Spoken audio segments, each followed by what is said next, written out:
Samedi 15 août de l'an 2020, chers amis internautes, bonjour et bon réveil avec Info Hebdo, votre émission hebdomadaire de décryptage de l'actualité politique nationale de la semaine sur EZE TV, baptisée Info Hebdo. Bonne fête de l'Assomption à toutes et à tous et à tous les fidèles chrétiens en particulier.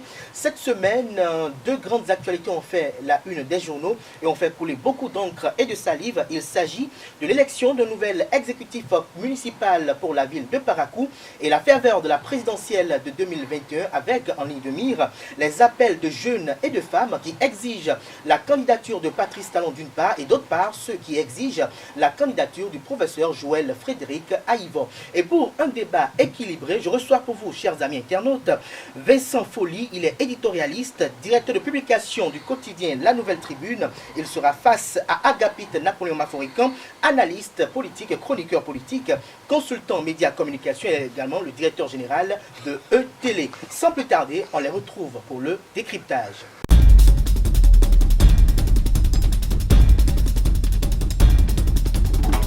Le décryptage du jour, comme je l'annonçais à l'entame de cette émission, se fera avec vous, Vincent Folly. Bonjour. Bonjour, cher ami. Merci d'avoir fait accepter notre invitation. Oh, enfin, écoutez, je présente les excuses à ceux qui s'attendaient à voir ma petite personne et mon pauvre visage à la télé. Ben, moi, c'est pas ma faute. Hein. Chaque fois que vous me demandez, j'étais occupé. C'est pas...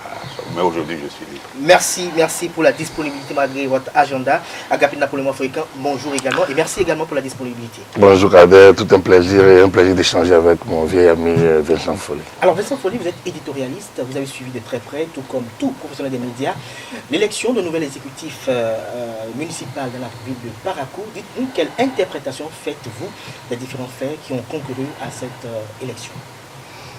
C'est difficile pour moi de parler d'une ville que je connais pas très bien, mais regardant l'actualité, je peux dire qu'il y a une relation de cause à effet, c'est-à-dire que ce qui arrive aujourd'hui n'est que la conséquence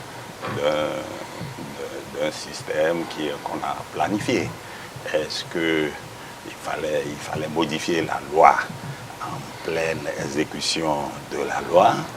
Est-ce qu'il fallait faire des corrections pendant que des exécutifs ont été élus? C'est tout le problème. Il y a comme l'impression que quelqu'un a un agenda, il sait où il va, il sait ce qu'il doit faire, et quand il est coincé, il revoit les choses à sa dimension, il redimensionne. Donc ce qui se passe, je n'appellerai pas de nom. Ce qui se passe, c'est peut-être pas la fin des choses. Hein. Nous verrons. Parakou est une ville de tradition assez bouillante. Et, bon, nous verrons si les choses vont tenir. Mais ce que nous voyons aujourd'hui est la conséquence de ce qui a été créé. On a voulu aller non pas à une élection, mais à une désignation. C'est un dévoiement de ce qu'on a voulu faire pour la décentralisation, c'est-à-dire le pouvoir à la base, pour ceux qui sont à la base. C'est pour eux. Mais, comme j'ai dit tout à l'heure, c'est comme si cette façon de procéder gênait quelqu'un. Et qu'il fallait faire les choses comme ça se fait. Il fallait faire les choses comme ça se fait actuellement. Alors, Agapite Napoléon Maforican, Vincent Folly dénonce la désignation des maires. En quelque sorte. J'ai simplement... En d'autres termes, quand on suit votre premier argumentaire, Agapite Napoléon Maforican, est-ce que vous pouvez nous dire les raisons qui ont motivé les députés de la 8e législature à produire une loi explicative en pleine élection des maires? Écoutez, en son temps, je l'avais dénoncé aussi. En son temps, j'avais dit que normalement, on ne change pas la règle du jeu en cours du jeu. En son temps, j'avais dit qu'il fallait laisser le contentieux se gérer par la Cour suprême parce qu'on était en processus électoral. Et la Cour, on a un juge du contentieux électoral. Il fallait laisser le juge de gérer l'indiscipline et l'incohérence des partisans sur le terrain. Sinon, la première loi, la loi 2019-43 de 15 novembre 2019, portant code électoral, était suffisamment clair par rapport au parti majoritaire.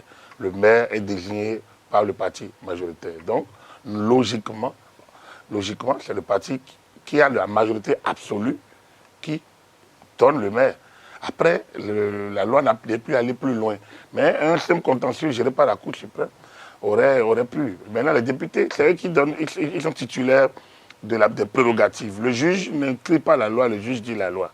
Donc, à partir du moment où le titulaire de la loi estime que la loi est dévoyée et qu'ils doivent la corriger, l'interpréter, et que cette possibilité existe, dans le cadre de nos institutions, pour moi, je trouve que bon, c'est eux. Moi, je ne l'aurais pas fait, je ne l'aurais pas conseillé, mais ils l'ont fait. Alors, ce faisant, nous rentrons dans un dispositif. Est-ce que les élus FCBE dont les élections ont été invalidées, ne savaient pas qu'ils avaient un dossier pour ne pas concourir? Donc, il y a une volonté de tricher, manifeste, volontaire ou involontaire, ils ont quand même triché. Il y a une tricherie. Le juge du contentieux a estimé qu'ils ne méritent pas de siéger et que leur siège ne mérite plus de compter au conseil municipal de Parakou. Dès lors, il s'est créé une nouvelle situation et qui a donné ce que nous avons. Et je pense que la ville ne peut avoir que, quand même, je trouve que c'est quand même le scénario de moindre risque pour la ville, dans la mesure où on n'a pas déshabillé Pierre pour habiller Paul. Charles Toko a passé la main à Yaya Aboubakar. Aboubakar Yaya ne passe pas la main à Charles Toko. Ça aurait pu être un scénario du genre. Rien ne l'a interdit. Donc ça aurait pu être. Mais les BR ont préféré, majoritaires, ont préféré essayer de couper la poire en deux en donnant l'exécutif directement à un autre militant du parti, mettant Charles Toko, qui n'a pas du tout démérité et qui méritait de continuer son œuvre. On est en politique, il méritait bien. Donc, a préféré donner Maître Charles en réserve comme premier adjoint. Et s'ouvrir au SCBE, parce que non seulement ils ont ils ont troisième adjoint, mais ils ont 2 postes d'arrondissement sur 3. Je pense quand même que c'est important de le noter. Ils ont pourvu le second poste là, qui était vacant jusqu'à hier soir. Non, ils ont 2 postes, FCBE 2 postes d'arrondissement, sauf selon mes informations, et un poste de troisième adjoint. Oui. Avant de revenir tout à l'heure à Vincent Folly, est-ce que ça ne vaut pas une antinomie quand on a appris, selon la loi explicative, que les accords de gouvernance seraient possibles qu'entre partis de la même obédience politique? Il ne me semble pas avoir eu accord de gouvernance entre les partis de la majorité et les FCBE. Ils n'ont pas eu. L'accord, c'est entre les 2 partis majoritaires, les 2 partis de la majorité. Il y a eu des concessions? Le BR et l'UP. Il y a eu d'ouverture. Concession, ça suppose qu'ils ont discuté. Il y a eu d'ouverture. Sans doute, je ne suis pas là où ça s'est fait, sans doute, j'analyse, sans doute, étant majoritaire, au lieu de s'arracher tout, ils ont dû tenir compte de la configuration politique de la ville, ils ont dû tenir compte de l'environnement, et pour ne pas tous, voilà, donc, et ils se sont ouverts sans doute à des conseillers disponibles dans le camp des FCBE, qui ont bien voulu discuter avec eux. Ce n'est pas interdit. La loi ne l'a pas interdit, puisque les 2 autres, étaient déjà suffisamment en nombre pour faire leur majorité. Donc, dans le cas d'espèce, c'est quand la majorité n'a pas pu se faire qu'on peut parler d'accord. Ici, le UPBR... Il y a eu, dans le cas de Parakou, ouverture. Il y a eu ouverture, exactement. Alors, Folly, dites-nous, quelle appréciation faites-vous de cette ouverture des partis politiques de la mouvance présidentielle? Et lorsqu'il y a eu cette décision de la Cour suprême, un nom était venu tout de suite, il était dit dans l'opinion nationale et internationale que tout était fait pour que Charles Toko soit maire. Mais il n'est plus maire aujourd'hui. Il lui a dit qu'il ne voudrait plus être maire. Mais la parole donnée en politique, qu'est-ce que ça signifie aujourd'hui? Il n'y a pas grand-chose. Il a ajouté qu'il se met à la direction de son parti. Oui, on ajoute ce qu'on veut. Mais je veux dire, vous avez dit tantôt qu'il n'y a pas eu accord de gouvernement. Avec la FCBE. On ne va pas dire gouvernance, accord de gouvernement, c'est-à-dire pour gérer. Pour gérer, oui. Vous avez dit, c'est ça que vous... Avec la FCBE, il n'y en a pas eu. Oui, mais que dit la loi explicative? La loi explicative dit, en l'absence d'une majorité, qu'est-ce qu'on fait? Les partis s'entendent. Les partis en présence devraient s'entendre. En fait, qu'est-ce qui s'est passé? Il y a une tricherie de la loi. C'est-à-dire, les 2 partis siamois du chef de l'État se sont vus et ils ont décidé d'attribuer un petit strapontin à leur autre parti siamois entre griffes. Parce que j'ai dit qu'il ne faut pas voir là où on est tombé. Il faut voir là où on a trébuché. Et les FCBE qui sont allés aux élections, c'est quel FCBE ça? Vous avez dit qu'ils ont triché par rapport à l'IS. Qui était là, dans les FCBE, vraiment authentiques représentants de l'électorat de Parakou qui était là au moment où on devait aller aux élections sans la MCBE originelle. Qui était là? Celui qui dirige le parti, qui est d'une région du Sud, bon, ne pouvait pas contrôler l'existence. Si c'était les vrais FCBE, c'est-à-dire le parti dirigé par Boni Yayi, qui avait participé, ce ne sont pas les acteurs qu'on voit là qui auraient triché sur leur nom, y compris leur nom. J'ai lu le test de la décision, de l'arrêt de la Cour. Mais la dame a triché sur son nom. Mais comment se fait-il? Mais la Cour n'a pas insisté sur ça. Elle a insisté sur le fait qu'elle a été simplement condamnée. Mais je dis, les FCBE qui se sont présentés là, c'est un résultat, c'est briques et de broc, c'est des gens qui sont arrivés de nulle part, on présente quelqu'un. Sinon, dans un parti bien structuré, on devait présenter les vrais responsables. Et ce qui est arrivé n'est que la résultante de la manière dont eux se sont allés aux élections. Ce ne serait pas mon interlocuteur qui me dira le contraire. Qui sont ces gens-là qui se sont présentés? Donc ce sont des gens qui ne... Je dis le contraire. Digression positive. Est-ce que selon vous, oui, parce que FCBE n'a plus comme président d'honneur Boni Yayi, qu'il n'y a plus d'authenticité parmi ceux qui composent aujourd'hui? Moi, je ne réponds pas à cette question. Je ne dirais pas, je n'ai pas de réponse, mais vous savez que cette réponse est visible pour tous. Qui sont ceux qui sont allés au dialogue politique du président Talon? Comment est-ce qu'ils ont été cooptés? Moi, j'ai suivi le cheminement de leur parcours jusqu'à cette réunion. Jusqu'à la veille, le groupe qui s'appelle FCBE s'était réuni et ils avaient décidé de ne pas participer au dialogue. Mais ils ont été surpris de voir le premier responsable, soi-disant, au dialogue le jour-là, en tenue d'apparat, et puis il plaçonnait devant les caméras de télé. Comment ils sont venus là? Ben, voilà la question que les historiens vont pouvoir nous débrouiller un jour. Non, les analystes sont prêts à le faire. Les analystes vont partir de la réalité. La réalité qui se lit, c'est que c'est un groupe qui a été composé rapidement. D'abord, le chef de l'État est allé les saluer un à un à la fin de la réunion, comme à son habitude. Merci de m'avoir sauvé, d'avoir sauvé mon dialogue que je voulais inclusif tout en étant exclusif, c'est-à-dire on n'a pas voulu des partis qu'on ne voulait pas voir, et on a coopté des gens, ils ont été bien financés, ça vous ne pouvez pas dire le contraire, parce qu'ils ont quitté le siège initial pour se retrouver dans un autre avec des installations que des pauvres types que nous voyons à la tête n'auraient pas pu avoir. Cela dit, donc si on a CFCBE à Parakou, il n'y a rien à attendre de CFCBE. C'est donc des gens qui sont venus de nulle part, qui ont composé leur liste de manière tout à fait abracadabrantesque, si je peux m'exprimer ici, et la conséquence c'est ça. Sinon, on ne peut pas, au sortir des élections, remettre en cause la composition d'un exécutif. Ce n'est pas possible. Et moi, j'ai lu la décision, l'arrêt de la Cour, ben, je crois que ça dit le droit. Des gens qui sont élus pour représenter une population ne doivent pas tricher. Et c'est tout à fait juste d'invalider. Seulement, le juge de la Cour suprême n'est pas allé jusqu'au bout. Il a dit, voilà qu'ailleurs on aurait repris les élections. Mais que notre loi ne demande pas la reprise. Alors, nous, l'analyse... C'était inutile ce commentaire. Le juge dit le droit. Non, laisse-moi terminer. J'ai lu l'arrêt. L'arrêt dit... Voilà, et nous avons invalidé parce que en fait, l'élu a triché. Et on ne peut pas accepter que cet élu qui a triché nous fournisse encore un suppléant. Je crois que ça tient. Mais il complète en disant, ailleurs on aurait repris les élections parce que les gens, il y a eu des critiques qui ont dit, mais pourquoi on n'a pas repris les élections pour donner à la, comment on appelle, à la commune le nombre exigé par la loi. Mais le juge du deuxième arrêt là a dit, nous on ne peut pas faire ça parce que la loi n'a pas prévu. Mais on peut s'interroger, c'est un juge du contentieux.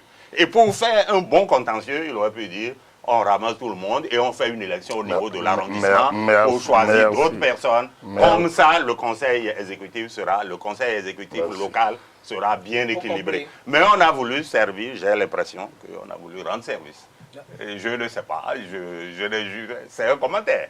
Et les commentaires sont libres. C'est un commentaire qui vous est propre. Agapit Napoléon Mafourican, qui ne m'est pas propre. Agapit Napoléon Mafourican, vous avez suivi tout à l'heure l'argumentaire de Vincent Folly au sujet de la légitimité des FCBE dirigés par Paul Hongpei. Quel est le vôtre au sujet? Et dites-nous également au sujet de cette interprétation ou de cet arrêt de la Cour suprême. Pour les petites notions que j'ai en droit, le juge de contentieux a les pleins pouvoirs. Le juge de contentieux a les pleins pouvoirs. La preuve, pour invalider le siège du premier FCBE, Yaya, et Ousmane Traoré, c'est Traoré, hein? Oui. Le juge a d'abord constaté une erreur, une irrégularité dans la procédure. Je n'ai plus l'arrêt en tête, mais comment on appelle, le recours était invalidé au départ, n'est pas recevable. Mais après, le juge a donné les pleins pouvoirs pour lever l'irrecevabilité parce qu'il soulève un problème de qualification de la candidature. Une qualification qui a déjà eu lieu avant, puisque la liste a été validée. Oui. La liste de la Sénat. Donc, on avait déjà fini le contentieux lié aux listes électorales. Donc, ça veut dire, mais non pas aux listes électorales, aux candidatures. Ça veut dire qu'en validant la candidature de M. Ousmane comme de Dame Ali Yerima, normalement, la Cour suprême a déjà vidé ce contentieux-là. Mais elle est allé plus loin en se disant, bien, je n'avais pas eu l'occasion d'étudier les éléments du dossier, ce que l'élu même a dit, le plonge, et par conséquent, je relève l'irrecevabilité et je vais au fond. Mais c'est un acte volontaire du juge. Mais il aurait pu aller plus loin. Il aurait pu aller plus loin. Donc, à ce niveau, je pense que c'est à lui-même qu'il peut s'en prendre. C'est son choix. Et on ne peut pas dire que c'est la loi ou bien c'est quelqu'un qui lui a commandé. Un juge, lorsqu'il est devant son mari, il prend sa décision, il le fait au nom du peuple béninois et en son intime conviction. Il ne le fait pas parce qu'il pense à quelqu'un. Il a prêté serment, et moi, il ne m'appartient pas de lire dans sa tête ce qu'il a fait. Mais j'estime que c'est un juge de la République. Il a prêté serment, il dit le droit au nom du peuple. Moi, je l'accepte volontiers, parfois pas toujours d'accord avec eux. Mais bon, c'est un juge. Lorsqu'on le fait au nom du peuple, il faut voir les intérêts du peuple. Oui, mais j'ai dit que l'invalidation devait aboutir à une reprise des élections. Oui, on est d'accord là-dessus. Si c'est au nom du peuple. On est d'accord là-dessus, mais le juge, dans son intime conviction, s'est limité là en déplorant qu'il ne peut pas aller plus loin. Parce que la loi n'a pas prévu. Il aurait pu aller plus loin. Mais après, lui, il estime qu'il ne peut pas aller plus loin. C'est son droit. La loi n'a pas dit non plus que lorsque le candidat titulaire est invalidé, c'est-à-dire est déclaré, comment on peut dire, exclu, qu'il faut exclure le second. Il a fait un raisonnement au nom de l'éthique. C'est exactement au nom de l'éthique. Exactement. Mais il est sorti du droit. Exactement. Donc du coup, la limite qui s'est donnée par rapport aux lois, je pense qu'il aurait pu se lâcher. Mais bon, c'est lui et il répond. Je l'ai dit, on revient maintenant, on revient au CBE. Moi, je pense que je me retrouve pas. Ouais, le développement de Vincent rejoint tout ce qu'on a entendu tout le temps. Je sais pas tout le temps, non. Je sais pas. N'a jamais dit ça. Ils ont tout dit. Même les FCBE qui sont là, c'est les partis, mais c'est un parti. Même les mêmes FCBE, ceux qui se disent démocrates aujourd'hui, ceux qui se disent démocrates aujourd'hui, et qui... Non, ne parlons pas d'eux d'abord. Non, je viens. Et qui sont prêts à aller faire les mêmes procédures qu'ils ont reprochées aux autres. Mais c'est eux qui ont bloqué le système. Qu'est-ce qui s'est passé? Si on ne revient pas un peu à l'histoire, en quelques minutes. Ah non, je ne vais pas dire, non, ça ne va pas dire. Après les élections, le chef d'État a annoncé le dialogue. Après, le chef d'État a rencontré les partis d'opposition qui avaient des difficultés politiques. On va vous faciliter. Mais allez voir avec le ministère de l'Intérieur. Je n'avais pas dit qu'on va marcher sur la loi. La loi existe. Donc, le ministère a trouvé avec eux un mécanisme qui leur permette donc de déposer leur dossier et de corriger les irrégularités qui avaient lieu avant. C'est notre administration, c'est nos institutions. Moi, j'estime que chaque citoyen ne peut pas dire cette institution ne me plaît pas, cette décision ne me plaît pas. Si on le dit, mais nous allons rentrer dans un système où on n'a plus d'institution. Parce que dans une famille, à 3 enfants, papa et maman, ça fait 5 volontés. Quelqu'un doit coordonner, quelqu'un doit administrer, il doit avoir un chef. Autant tout le monde peut parler, mais à un moment donné, quelqu'un tranche. Et c'est ça. C'est pourquoi il faut comprendre pourquoi ils sont allés se faire enregistrer. Bien sûr. Ils ont pris le son. Ils ont tiré le son de l'expérience passée, voilà. où le chef de l'État les a mis comme dans une camisole de force, non. avec un ministre de l'Intérieur qui jouait... La preuve, l'USL n'est pas allé. L'USL a décidé de ne pas aller, il n'est pas allé. Quand il a dit non, après il est parti. Il faut laisser la latitude à chacun d'exister ou de ne pas exister. Je pense pourquoi quand les gens se mettent dans l'opposition radicale, en affrontant les institutions, on pense qu'ils ont raison. Mais quand les gens disent, nous allons lutter même de l'intérieur, on dit qu'ils sont payés, ils sont présents. Pour moi, le FCBE, il n'y a pas quelqu'un qui a un titre foncier FCBE. Boni Yahi n'a pas créé le FCBE. Le FCBE, c'est l'initiative de la coalition autour du chef de l'État, à l'époque, qui avait souhaité que ça se réunisse. C'est les Jamé Yawedéou qui étaient les initiateurs de cette affaire autour de Boni Yahi en son temps. Donc, après, pendant toute la décennie Yahi, ils ont servi comme l'UBF sous Kérékou, comme le renouveau sous Soglo. Comme le BR aujourd'hui. Comme ces rassemblements ont toujours existé. Comme l'UP. Oui, je vais finir. Ces rassemblements ont toujours existé et ont permis aux chefs d'État d'avoir une coalition. Mais là, après, il a voulu en faire un parti, c'est un parti. Après, lui, il veut aller dans la résistance. Il n'a pas voulu déférer aux lois de la République. Il veut affronter son vis-à-vis. Les autres ont dit, nous on préfère déroger aux lois. Et c'est là qu'on est. Donc on dit que l'FCBE authentique, c'est des ministres. Attends, la plupart de ceux qui dirigent l'FCBE, le Paul Roumpoué, SNSN, le secrétaire exécutif, ancien ministre de Boni Yahi, l'adjoint, ancien ministre d'État de Boni Yahi. La plupart, c'est les anciens ministres de Boni Yahi. Alors, c'est lui qui les a choisi ministre.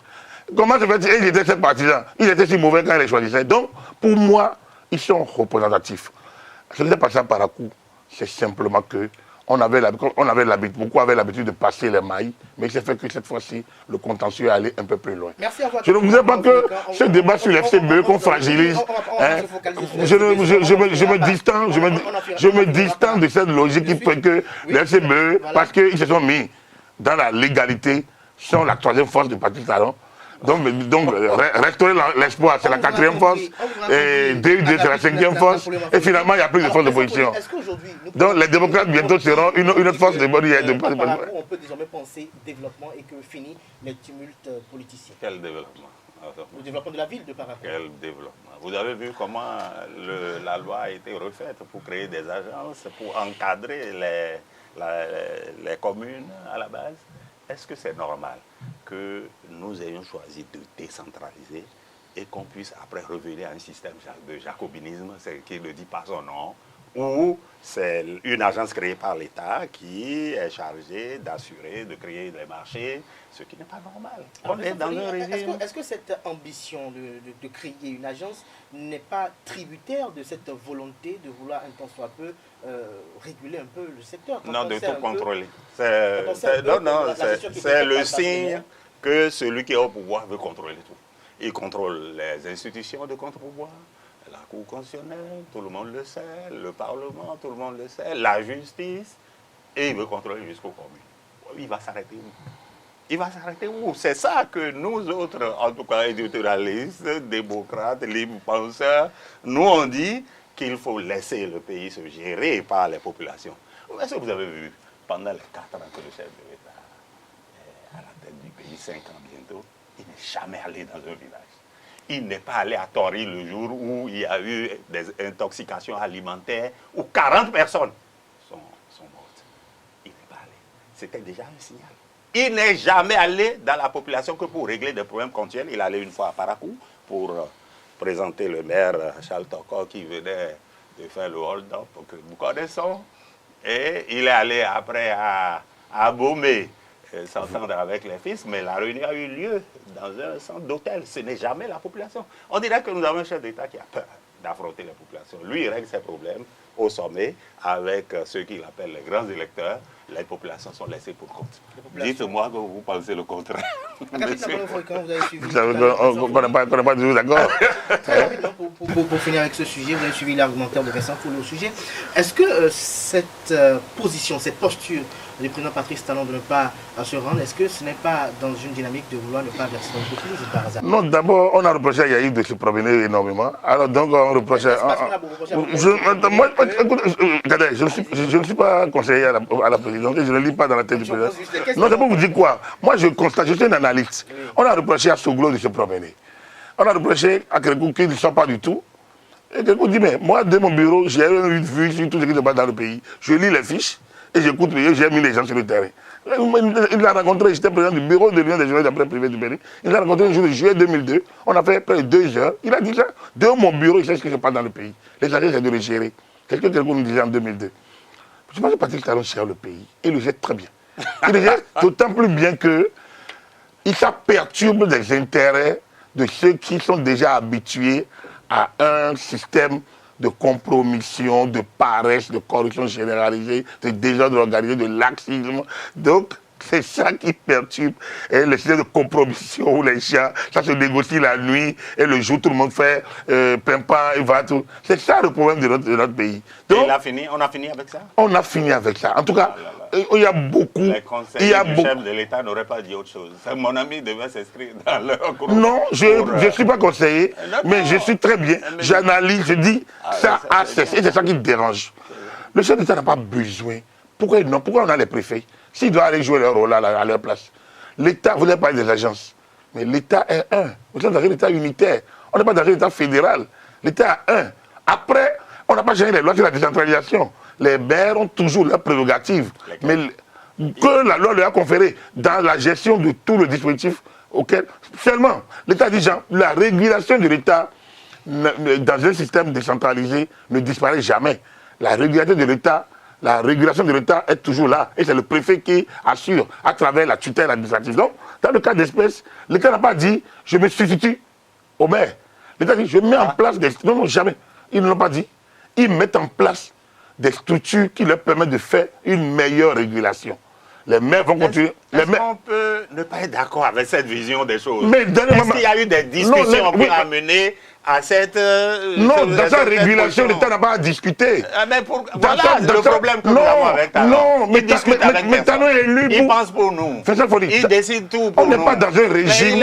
Certains l'appellent le boss. On n'est pas à la Gora. Il est le boss de qui? On n'est pas à Athènes. On n'est pas dans le système athénien où on doit rassembler tout le monde pour devant des gens. Et même... Non, le système athénien ne rassemblait pas tout le monde. Tout à l'heure, nous en avons... Et même dans le système athénien, il y avait des représentants qui confiaient un certain nombre de prérogatives. Non, ce n'était pas une démocratie. Dans le cas d'espèce, non. Non, 2 secondes. Je savais qu'Agabid allait prendre un temps de parole. Cadet. Quand vous avez dit ça, ils sont obligés de me taire. Il me décontenancent. Vous allez peut-être équilibrer avec le sujet suivant.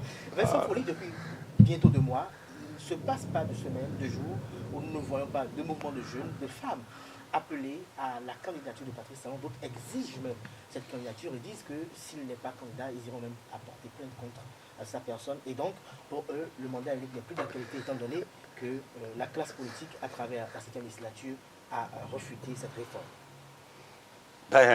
Je suis très content de parler de ce sujet que j'ai beaucoup trituré dans mes méninges et je vais dire que c'est extrêmement grave. Parce que quand le chef de l'État est venu, qu'est-ce qu'il nous a dit? Il a dit beaucoup de choses qu'il ne fait plus. Non. Moi, je ne veux même pas de mouvement, de rassemblement, de soutien. Il a dit ça. Et il allait plus loin en l'écrivant dans la loi électorale, si je ne m'abuse. Ce que j'ai pu voir, qu'il n'y aura pas de mouvement de soutien à mon action. Moi, je n'ai pas besoin de ça. Mais on a acclamé. Et on a dit, mais bravo, mais ça va. Mais qu'est-ce qui se passe aujourd'hui? Qu'est-ce qui se passe? Qui est-ce qui suscite cette candidature? J'ai entendu, ou bien j'ai lu le dire comme écrit que voilà les mouvements, ça fait la une d'un quotidien, que les mouvements actuels montrent que le chef de l'État a raison. C'est la première fois que je m'adresse à mon jeune collègue qui est devenu directeur de la communication. Il est dans son rôle. Et je lui ai dit, cher ami, ne nous prenez pas pour des briques de 15. C'est-à-dire... Et quand j'ai vu le commentaire qu'il a écrit, il a dit qu'il me respecte. Je lui en sais gré. Ce n'est pas le respect qu'il me doit. C'est simplement, s'il me devait du respect, il devait aider à me donner le journal qu'il m'a arraché. Donc ça, je le dis. Il vous a arraché le journal? C'est lui. Bon, non, cela dit. Je vais dire. Donc, les mouvements, ça a quelque chose de gênant. Parce que le chef de l'État avait dit, moi je fais un unique mandat. C'est ça. Et il dit, en 5 ans, on doit pouvoir faire le job. Il l'a dit, hein. Et il dit, il est allé plus loin en disant, Moi, si la loi ne me permet pas, si la population n'accepte pas, si la Constitution ne reconnaît pas ça, moi, je me l'applique moi-même pour donner un exemple. Mais je suis gêné au plan éthique. Mais ce que lui qui a dit ça, il doit dire, mais la politique c'est quoi? Les là de dire quelque chose et son contraire. J'ai écouté la même chose chez Ouattara, ah, à 80 ans on est trop vieux. J'ai écouté Bédier, à 75 ans on n'a plus la force. J'ai écouté Gbagbo aussi. Bon, donc si en politique il n'y a plus de parole, si on me dit que on dit les choses et puis demain on peut dire autre chose, moi ça me gêne. Ça fait un. Deuxième, ceux qui appellent le chef de l'État à Abouladi, ils le disent pourquoi? Sur quel bilan? Parlons du bilan. Quelle est la raison qui les motive à dire que le chef de l'État actuel doit se présenter? Oui, on nous dit qu'il a promu le développement en 4 ans. Là. Vous avez vu le développement? On peut en parler. Et je suis prêt à les contester. Parce que quoi? On nous voit les routes asphaltées. C'est la moindre des choses.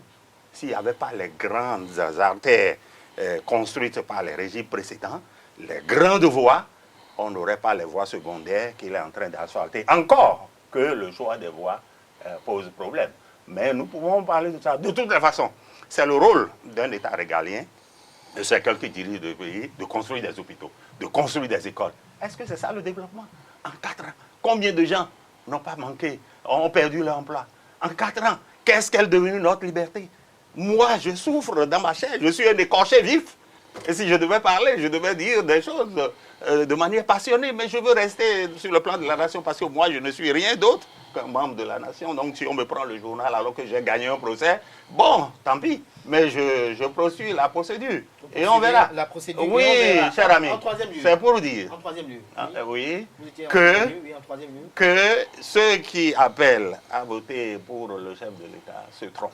Ils se trompent. Ils doivent revoir leur copie. Parce que ce que nous vivons actuellement, moi, je ne suis pas prêt à le revivre pour 5 autres années. Et je me battrai pour que ça ne se passe pas. C'est votre avis. C'est mon avis. On le respecte. Agapit Nabolo-Africain, selon Vincent Folly, ceux qui appellent à la candidature, ceux qui exigent la candidature de Patrice Talon pour 2021 se trompent selon lui. Dites-nous, est-ce que selon vous, le mandat unique est encore d'actualité et quel est le bilan que vous faites des 4 années de gestion du pouvoir du régime Talon? J'espère que vous n'allez pas me couper après 1 minute d'intervention. Vous ferez exactement les 5 minutes que j'ai faites. Voilà, donc en fait, en réalité, je comprends Vincent Folly. Au même moment, je me dis, mais il doit comprendre aussi les autres. Il est dans sa posture, il est dans sa manière de voir les choses. Mais le chef de l'État, c'est vrai, à son arrivée, il a dit beaucoup de choses. Le chef de l'État, entre ce qu'on souhaite soi-même et les réalités qu'on vit, nul n'est omniscient pour deviner déjà ce qui va se passer quand il quitte une position A, faire une position B. Sinon, François Mitterrand n'aurait pas fait 14 ans sur la Constitution qu'il a le plus dénoncée et apparaître aujourd'hui comme l'un des présidents quand même qui a le plus assumé sous la 5e République française. Sinon, on peut citer beaucoup d'exemples. Je vais m'en arrêter là. Même que les coups qu'on a traînés dans la boue, en 90, je ne serais pas revenu pour faire 10 ans au pouvoir. C'est pour dire quoi? Patrice Talon a des positions fortes, a des convictions fortes. Et aujourd'hui, moi, il ne faut pas dire de ceux qui ont toujours peur qu'il abandonne en chemin. Parce qu'il n'a pas encore dit je veux. Il n'a pas encore dit je veux. Mais dans ce pays, nous avons critiqué l'immobilisme des dirigeants, l'incapacité de prendre des décisions. On a la corruption. Et on a critiqué les partis politiques qui deviennent des clans familiaux, où dans chaque famille, il y en a 2 ou 3. On a critiqué ça. On a critiqué l'état débonnaire. On a critiqué tout. Il est arrivé en 4 ans, tout le monde sait là où il a mis l'État. Il a redonné à l'État son autorité. Il a remis le Béninois au travail. Il a donné un sens, comme je le dis, un sens à la vertu, ou bien un sens au mot noble de travail. Il a donné ça. Aujourd'hui, la corruption, la délation, la déperdition des finances publiques, tout le monde sait aujourd'hui qu'il ne suffit pas d'être nommé pour s'enrichir. On peut dire beaucoup de choses dans beaucoup de secteurs. Il faut parler de ceux qui ont perdu leur emploi. C'est possible. Mais le problème, c'est simple. Prenons indicateur par indicateur. Où est-ce qu'on était quand Patrice Talon est arrivé au pouvoir? Où est-ce qu'on est aujourd'hui? Dans chaque secteur. On ne peut pas le faire aujourd'hui, mais Si vous voulez organiser notre plateau, on va venir avec des données et on va y aller. Moi, je dis simplement, Patrice Talon, ceux qui demandent qu'il soit candidat sont libres de... Il ne peut pas interdire que les gens disent Patrice Talon vient au pouvoir. Maintenant, il ne voulait pas. Non, c'est lui qui a dit ce que lui ne veut pas. Mais il ne peut pas m'empêcher de dire je veux que tu continues. La seule volonté qu'il a, c'est de dire oui ou non. Mais il me semble que l'égoïsme aurait voulu qu'il s'enferme en disant moi j'ai tout ce que je veux, moi je suis riche, j'aurai le douillet 5 ans et je m'en vais. Ça, beaucoup l'auraient fait. Lui, il a tous les moyens. Il ne peut pas. Tout le monde sait que c'est un homme déjà accompli avant de venir au pouvoir. Il a montré à beaucoup de personnes. Sa générosité, beaucoup l'ont expérimenté. Même ceux qui l'affrontent aujourd'hui, beaucoup parmi eux l'ont expérimenté. Moi, je ne le connaissais pas. Je ne l'ai pas approché non plus depuis 4 ans. Et j'ai découvert le président, moi, au fil des 4 ans. Et je pense qu'il fait tellement bien le job que ceux qui lui demandent de rester ont raison. Après, à lui de savoir s'il reste ou pas. Nul n'est indispensable, c'est sûr. Mais nous sommes obligés de nous appuyer sur des valeurs pour avancer. Donc, si le président veut bien, moi, je pense que c'est ce qu'il appelle, c'est pour qu'il continue la transition qu'on a commencé avec lui. Parce qu'il faut continuer la transition en 2026 pour permettre au moins qu'on renforce les institutions, on renforce les réformes, pour que, une fois qu'on va démarrer, qu'on ne fasse pas encore les marches arrière auxquelles nous sommes tellement habitués, lorsqu'on affronte la première difficulté. Ce pays a trop souffert. Ce pays a trop souffert. Ce pays a trop souffert pour qu'on puisse retrouver à chaque fois qu'il y a des difficultés. Nous devons diriger aujourd'hui en ayant l'œil sur demain. Il faut être beaucoup plus préparer le Bénin de 80 ans, des 100 ans, Vincent Folly. En février 2017, à la veille où le projet, en mars 2017, où le projet avait été soumis à l'Assemblée nationale, le président Patrice Talon à Paris a eu à dire que la réforme du mandat unique avait été pensée parce qu'il avait retenu que la plupart des dirigeants, lorsqu'ils sont au pouvoir pour le premier quinquennat, dans le souci de vouloir avoir un second mandat, n'arrivent pas à poser des pas audacieux, des pas courageux pour quand même assainir l'administration publique, notamment également la lutte contre la corruption et l'impunité.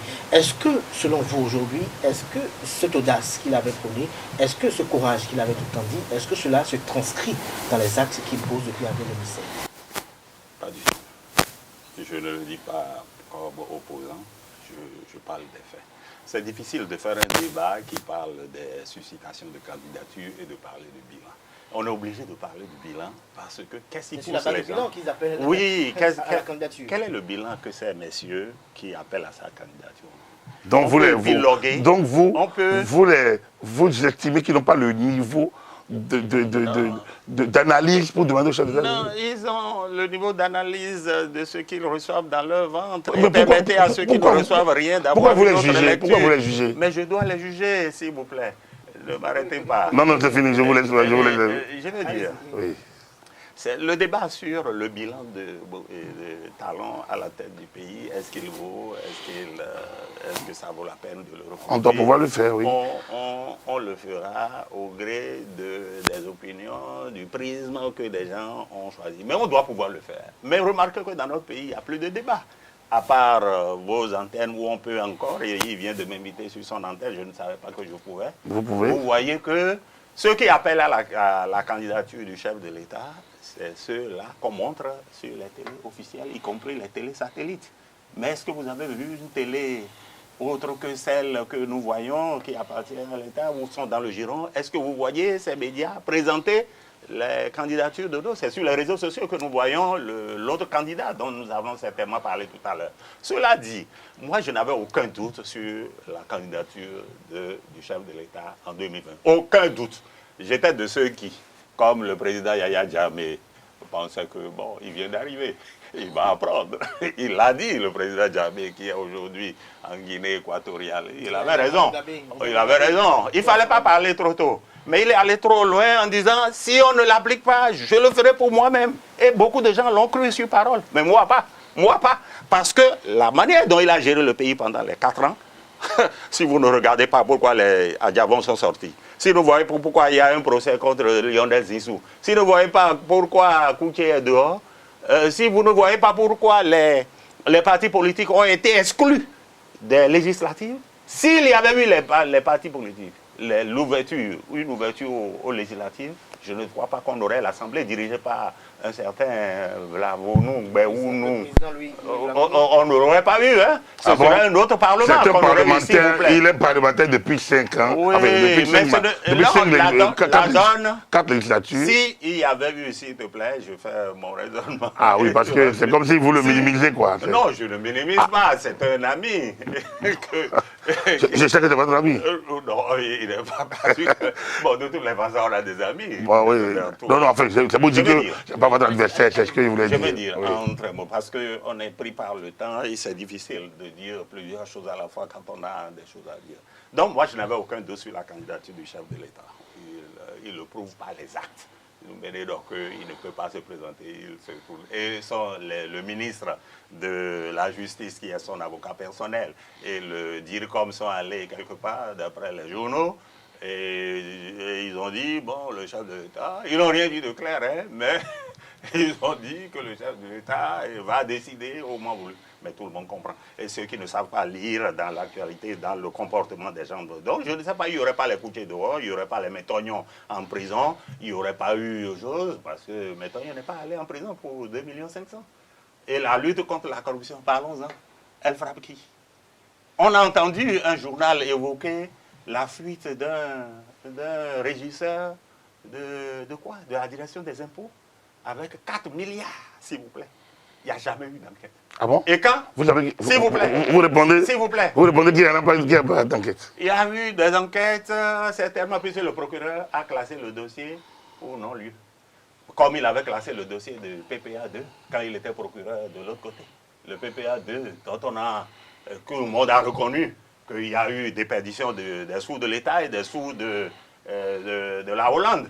Et c'est pour ça que le pays a dû payer. Mais on a décidé de non-lieu. Donc, la lutte contre la corruption, elle est comment sélective? Je termine. Oui, elle est sélective. Et tout le monde le sait.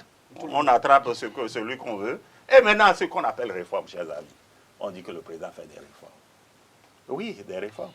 Du foncier, les réformes des impôts, les réformes de quoi encore?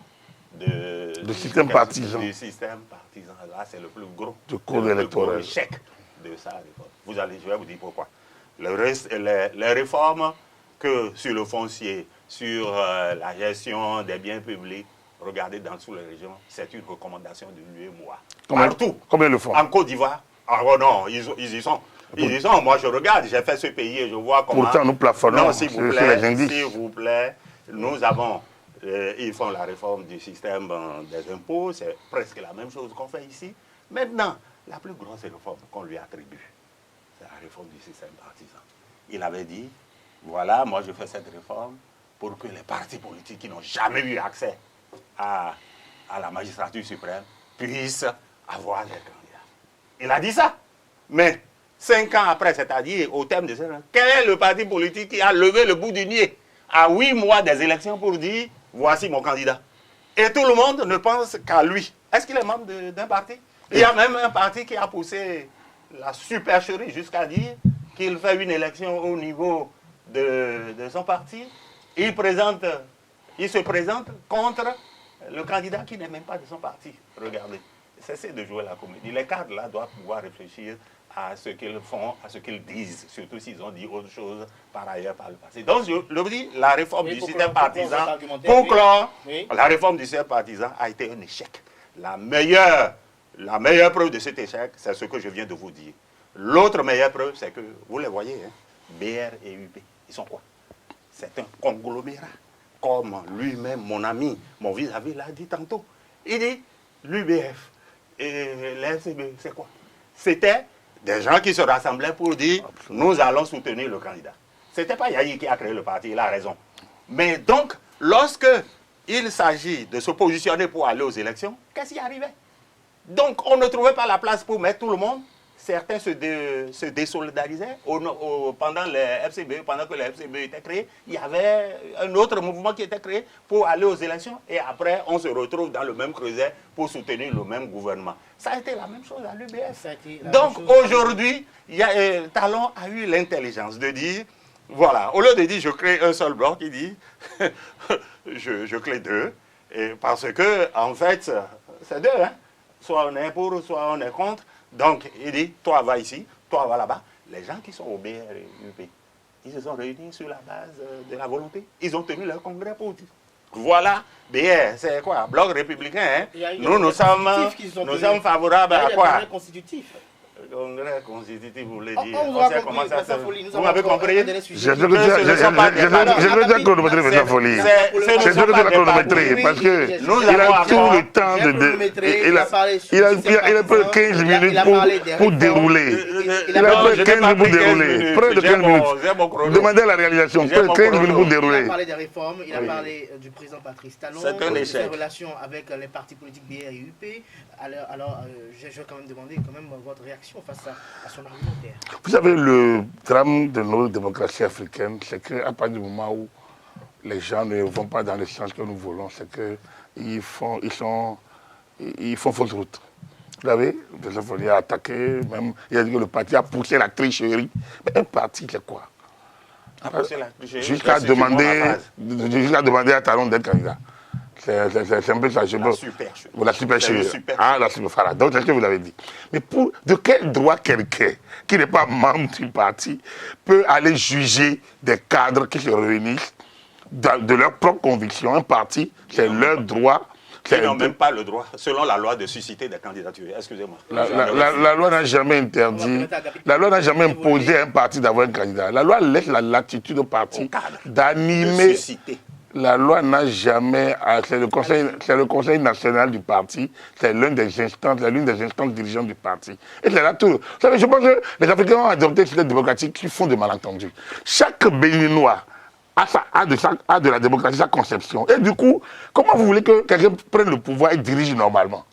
À partir du moment où chacun pense que c'est ce que lui pense, ou bien il a compris qui est la norme. C'est ça tout le malentendu qui fait qu'on va de crise en crise.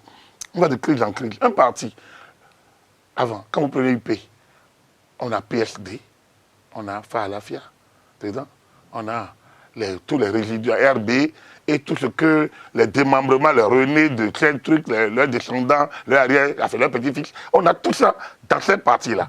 Ça ne peut pas faire, la mission ne peut pas prendre en 2 jours, en 2 ans. Ils sont en train de faire. C'est pour ça que tout à l'heure j'ai parlé de transition. Patrice Talon a réussi là où personne n'avait réussi avant. Et c'est bien. Aujourd'hui, moi, je me réjouis qu'un parti comme les démocrates, aujourd'hui, prennent au moins le chemin de la légalité. Dans 5 ans, nous ne serons plus à cet exactement du début. Donc c'est normal que ça puisse tanguer. C'est normal que les partis n'aient pas trouvé des leaders systématiques pour dire qu'il y a notre candidat. C'est normal que les partis demandent à Patrice Talon de continuer la transition.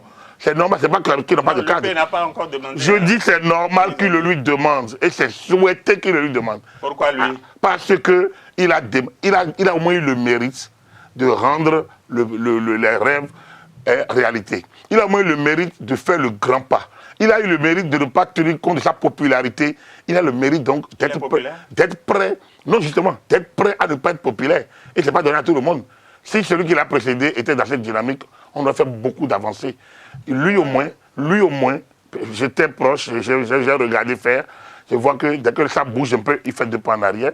Dès que ça bouge un peu, oh celui-ci, il est jeune. Et on lui reproche donc son engagement, sa témérité presque à bouger les choses et à les amener. Le changement n'advient jamais par volonté des gens. Il faut des courageux et il faut des leaders du changement.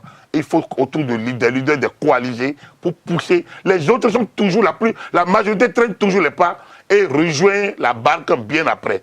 Ce dont nous parlons, et il faudrait que ce soit clair, c'est que celui qui est Patrice Talon a gagné les élections au suffrage universel sur la base de nos institutions. Il conduit une politique avec des gens qui croient en sa politique. Maintenant, il y a cette élection dehors, parce que pourquoi cette élection dehors? Est-ce qu'on les a chassés du pays? Il y a des gens à qui on reproche des choses. Moi, je respecte la plupart de ceux, des gens que j'ai approchés, des gens que je connais, dont je connais certains. Enfin, j'ai des relations assez proches avec d'autres. Mais pour moi, c'est vrai, ça peine de voir quelqu'un quitter, mais au même moment, mais pourquoi on ne peut pas affronter les institutions de son pays? Quelqu'un a un problème avec la justice, il disparaît, on dit il est en exil. Quelqu'un a un problème, il n'a qu'à affronter son destin. Lorsque vous avez manipulé les fonds publics, les devises publiques et on veut vous contrôler. Ou bien on vous reprend des choses. J'ai été dans des situations où je n'étais pas totalement d'accord avec beaucoup de choses. Je sais de quoi je parle. Et je suis encore meurtri dans ma chair, ma peau, sur beaucoup de choses. Mais pourquoi moi, je ne vais pas quitter le pays? Les gens quittent le pays parce qu'ils ont les moyens d'aller vivre dehors. Et après, on dit qu'ils sont en exil. Donc pour moi, oui. Je vais conclure là. Donc, non, laissez-moi conclure. Oui, je vais dire. Je vais conclure là parce que quand on parle, il y a des sujets qui sont sensibles. Quand on parle de ça, pas qu'on pense qu'on se réjouit. Non, il n'y a rien de mieux que de vivre dans ce pays. Mais il faut que les gens soient courageux d'affronter nos institutions. Nos institutions sont les nôtres, avec leurs faiblesses. Il faudrait qu'on les accepte. Sinon, nous allons rentrer dans la loi de la jungle. C'est ça, on a choisi. Si on ne veut pas, on change. Mais tant que c'est nos institutions, nous devons. Il n'y a que des hommes pour les animer. On ne peut pas sélectionner nos institutions. Vous avez parlé de lutte contre la corruption sélective. C'est pas moi. Oui, la criette. Pour moi, une décision de justice, comme je le dis toujours, nos institutions sont nos institutions. Je peux critiquer, je me plie. C'est comme un match de football, à la fin. Penalty, il n'y a pas la main va aller vers le ballon va aller vers la main, il y a hors-jeu, il n'y a pas hors-jeu. Ça, dès que l'arbitre tranche, on peut maugréer, on doit accepter. C'est ça, être fair play. Est-ce que le gouvernement accepte toujours? Donc, ce que moi je pense, pour notre vivre ensemble, mérite que nous puissions accepter les dispositions. J'ai entendu qu'il y a des médias qui n'acceptent pas, non. Le problème, c'est que les gens arrivent qu'on va injurier sur certains médias. Après, c'est les responsables des médias qui sont responsables. Si vous venez vous argumenter, parfois, vous appelez les gens de venir sur certains organes, ils refusent. Ils disent non, vous êtes acheté par le gouvernement. Mais si le type a déjà choisi son camp, vous ne pouvez pas le tirer, donc tout le monde ne répond pas. Donc, on est dans un schéma où personne ne s'écoute pratiquement et les gens essayent de conclure trop. Je pense qu'il faut ramener le pouvoir à sa juste valeur. On a dit la démocratie, c'est la loi de la majorité. Il faut déjà l'accepter ainsi. Ça ne classe pas une minorité. Mais quand la minorité refuse de rester à sa place et pense que ces désidérata doivent être obligatoirement des désidérata qu'il exige d'ailleurs. Il ne négocie pas, mais parce qu'il y a la minorité, on pense qu'elle doit exiger. On n'est plus en démocratie, on est dans un système où celui qui n'a même pas le droit d'exiger exige et ne veut même plus négocier. Voilà, nous allons faire le bilan, Vincent Folli. On va faire le bilan, on va prendre les aspects un à un, avec des indicateurs, et vous allez voir que nous avons fait de gros pas, aussi même dans la démocratie, même dans les libertés, on a fait de gros pas depuis 2016. On va vous inviter, on aura le temps d'organiser ce plateau avec peut-être d'autres invités également. Vincent Folli, je me tourne vers vous pour le dernier sujet qui nous réunit ce matin. Dans la foulée, autant que certains appellent à la candidature de Patrice Talon, il y en a également qui appellent à la candidature du professeur Joël Frédéric Aïvon. Oui, ils ont raison.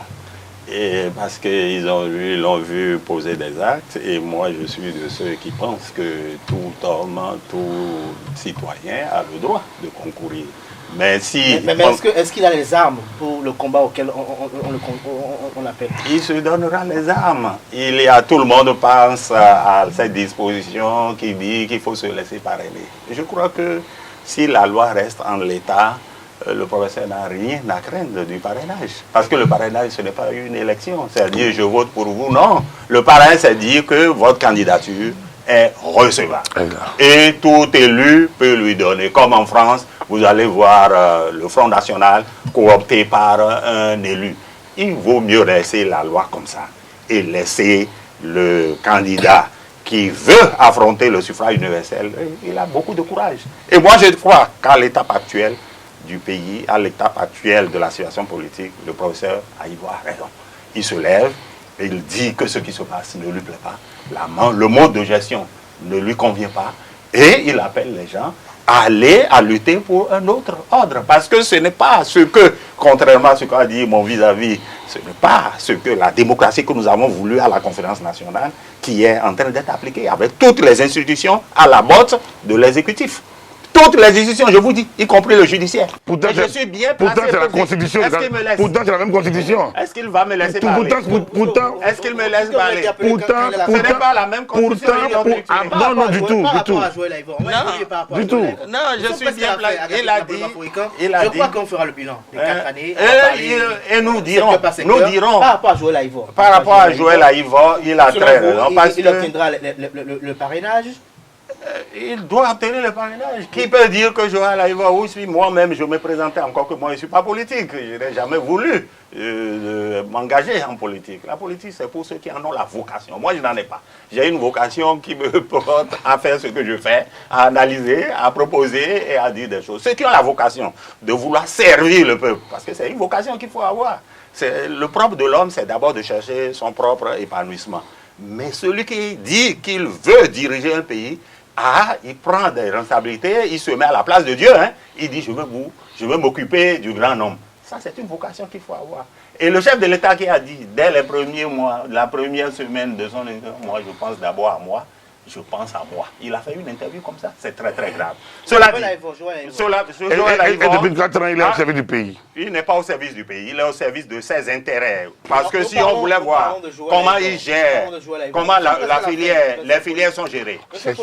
Les filières sont gérées, nous aurons beaucoup à dire. C'est ça l'essentiel. On s'attaque à des détails. Ce ne sont pas des détails. On sait qui il était avant de venir au pouvoir. Un homme d'affaires. Absolument. Un homme d'affaires qui a vécu. Il met sa rigueur, il met la rigueur. Le sujet actuel, c'est... S'il vous plaît, Aïva a raison, parce que le peuple a besoin d'un porte-voix, d'un leader, au sens anglo-saxon du terme. Parce que le leader, le verbe to lead en anglais veut dire mener, conduire les gens. Et à l'étape actuelle, nous avons un manque de leader, un manque de leadership. Et quelqu'un qui dit, bon, moi je crois que les gens ont intérêt. Pourquoi? Parce qu'aujourd'hui, la contradiction principale, je l'ai dit sur d'autres plateaux, c'est celle qui nous oppose à un mode de gestion du pouvoir. Je crois que toute l'opposition devait se regrouper. Non pas elle est où l'opposition? Non pas seulement, s'il vous plaît, je termine, non pas seulement autour de Joël Aïva. Il y a le démocrate qui vient de faire chose, mais l'opposition a intérêt à choisir le meilleur. L'opposition a intérêt à choisir et puis se regrouper autour. Et avec ça, c'est tout à fait possible de renverser celui que vous prenez comme le boss, le baron, qui a tordu le cou à toutes les lois pour servir ses propres intérêts. Selon Vincent Folly, il obtiendra le parrainage. Il doit l'obtenir. C'était s'interroge de savoir quelle serait la posture de les démocrates, par exemple, par rapport à cette candidature. Que propose Joël Aïva? C'est quoi l'alternative? Moi, je ne sais pas. Je le lis beaucoup. C'est un professeur. Il n'a pas encore parlé. C'est un professeur. Il écrit. C'est un professeur. Moi, je connais le professeur. Je lis le professeur. J'écoute le professeur. Et parfois, je me posais des questions de savoir est-ce que c'est mon enseignant que j'écoute ou c'est un homme politique. Je veux toujours qu'on appelle chat et souris et chien. Ça veut dire quoi? Quand Aïva va décliner ce qu'il veut, ça son projet de société, on peut opiner. Mais vous voyez déjà, Vincent voit en lui le leader. Entre autres. Vous voyez, comme beaucoup, ce qui est à l'appel là, l'appel sur la base de quoi? On entend restaurer la démocratie. Oui. Mais c'est au nom de cette démocratie qu'il parle. Moi, c'est au nom de cette démocratie qu'on est assis ici. Et que nous sortirons. Non, on n'a rien instauré. On n'a rien instauré en 90. La banque route nous a mené à un forum en 90 qu'on a voulu, notre paresse mentale intellectuelle a voulu traduire en un système de gestion. Or, c'est l'abandon de l'État, c'est la faiblesse de l'État, c'est le reniement même de l'État à ses propres prérogatives, à ses activités régaliennes, cette fonction régalienne qui nous a conduit à la conférence en 90. On ne peut pas prendre ça comme un exemple. Moi, je fais partie de ceux qui détricotent ça, d'autant que toutes les institutions ici de cette conférence nationale. Aujourd'hui, vous refusez au chef de l'État, vous dites il est ci, il est ça. Mais la Constitution de 90 a donné de grands pouvoirs au chef de l'État. Il en fait un monarque. Lisons la Constitution de 90. Il en fait absolument. Mais là, il n'a rien réduit. En 2017, il a soumis allez relire le projet de 2017 et dites pour quelle raison les députés et les parlementaires l'ont rejeté. Je pense que, tout à l'heure, vous disiez, si on trébuche, on tombe, il ne faut pas voir là où on a tombé, il faut voir là où on a trébuché. Tout ce que vous dénoncez aujourd'hui, ça a son fondement. Si tant est que ce que vous dénoncez a un contenu, ça a son fondement dans le reniement de la classe politique aux réformes portées par le candidat Talon et que le président Talon a voulu mettre en œuvre dès avril 2017. Donc, je reviens à Joël Aïvo pour terminer. Pour moi, comme je le dis, c'est un citoyen, il est autorisé, enfin, il est libre de postuler. Pour moi, je ne vois pas encore l'alternative qu'il représente. Je ne vois pas encore le projet qu'il porte. Je ne vois pas encore... voilà, donc, j'attends. Donc, pour qu'il ait, je finis, et pour qu'il ait le parrainage, je suis de même avec Vincent, l'élu doit être libre de parrainer qui il veut. Mais alors, pour qu'il ait le parrainage, il faut qu'il arrive à les convaincre. Ce n'est pas aussi mécanique. Voilà. Il faut qu'il arrive à les convaincre. Absolument. Alors, en 1 minute, Vincent Folli, nous sommes à la fin de cette émission de Oui. Au cours de ces appels à la candidature de Joël Frédéric Aïvo, il y en a qui ont émis un chèque pour contribuer à sa caution. Quelle interprétation faites-vous de ce taxe? Non, c'est tout à fait symbolique. C'est comme en 2016 aussi, des gens ont dit qu'ils ont réuni le montant de la cause. C'était combien? 15 millions, non? Ils ont fait, je crois que les citoyens sont libres de faire comme celui qui a marché pour appeler à la candidature de... Oui, le marche de Glasgow pour Cotonou en 16 jours. Oui, de Parakou. Malheureusement, celui de Parakou, lui, n'a pas été accueilli. Cela dit, on devrait... C'est ce qui nous gêne aujourd'hui. On va passer le temps à accueillir tout le monde. Nous sommes dans un système qui nous comprime. Moi, j'ai Mais l'impression vous n'avez pas comprimé, Vincent. Non, je suis un homme libre. Bon, voilà, et donc, je vis ma liberté. Absolument. Mais Donc, le chacun pays, vous voyez, les gens ont peur. Merci. Je vois des gens de j'ai pas l'autre camp qui ne m'appellent plus. j'ai pas l'impression qu'il Mon ami, je lui ai dit tantôt, il ne m'appelait plus. Non, on s'est pas eu. On est libre. Certains ne m'appellent plus. Dites-leur.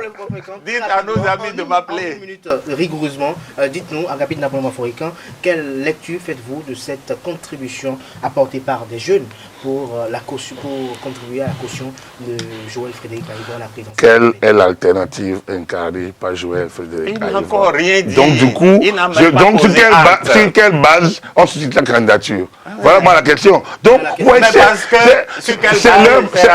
c'est sur la base de cette gestion opaque qui se fait. Bon, tant mieux pour eux. Moi, tant mieux. Gestion opaque. Tant mieux. Je rappelle que vous êtes... Tant mieux, moi je respecte. DP du Nouvelle Tribune, c'est des informations également en ligne. Vous étiez face à Agapit Napoléon Maforican, analyste, chroniqueur politique, consultant médias communication. Je le souhaite vivement.